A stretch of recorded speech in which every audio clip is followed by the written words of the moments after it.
This is the ancient capital of the Khmer Empire, Angkor Wat.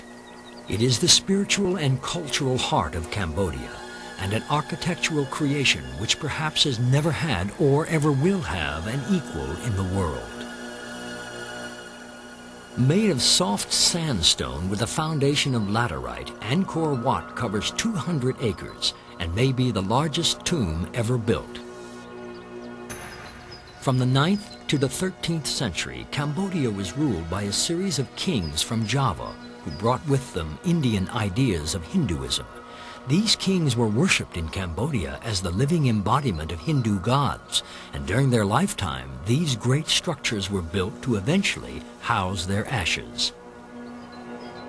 More than just a giant stone mausoleum, the temples of Angkor are architectural allegories of Hindu mythology. The stone panels depict scenes from the Ramayana or depict beautiful dancing girls called apsaras. At sites like the Bayan, godlike mysterious faces peer down on the haunted visitor with all the ambivalence of Hindu Mona Lisas.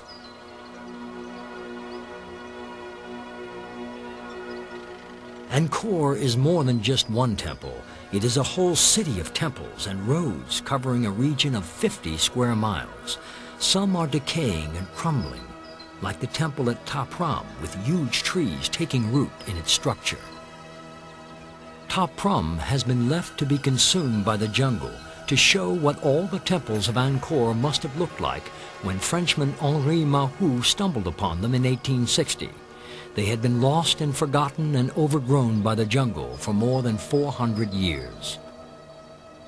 With the crumbling ruins all around, the sounds of the jungle, and virtually no tourists at Angkor Wat, the visitor can easily imagine themselves in an Indiana Jones film.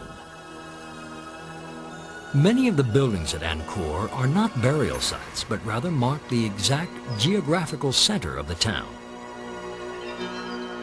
They act as miniature mountains, effigies of Mount Meru, the home of the gods in Indian mythology.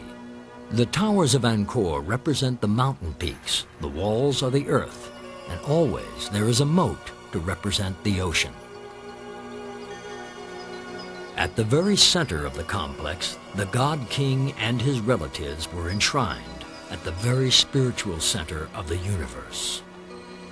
Unlike most other religious buildings around the world, the temples at Angkor Wat were not built to accommodate worshippers. Only priests were allowed into their narrow interiors. Vast courtyards in front of the structure were left for commoners to gather on special occasions. Sometimes worshippers were allowed to walk around the walls of the inner sanctum, reading the many panels illustrating Hindu cosmology, but never were they allowed inside. Today, these great monuments are being looted and vandalized by the Khmer Rouge and others. The pieces are smuggled over the border to Thailand, sold to antiquities dealers, and the profits are often used to buy arms to finance more killing and repression within this troubled land. Despite determined attempts by UNESCO and others, the situation remains the same and the pillaging continues. Many of Angkor's finest relics can be purchased in Bangkok's River City, and many of Thailand's most expensive weapons can be found in the hands of those supposedly guarding the ruins at Angkor Wat. All the temples of ancient Greece could be put inside the grounds of Angkor Wat, but today these great ruins of the god kings remain silent, unable to tell their stories to either worshippers or tourists who at the moment are too afraid to venture into this occupied territory.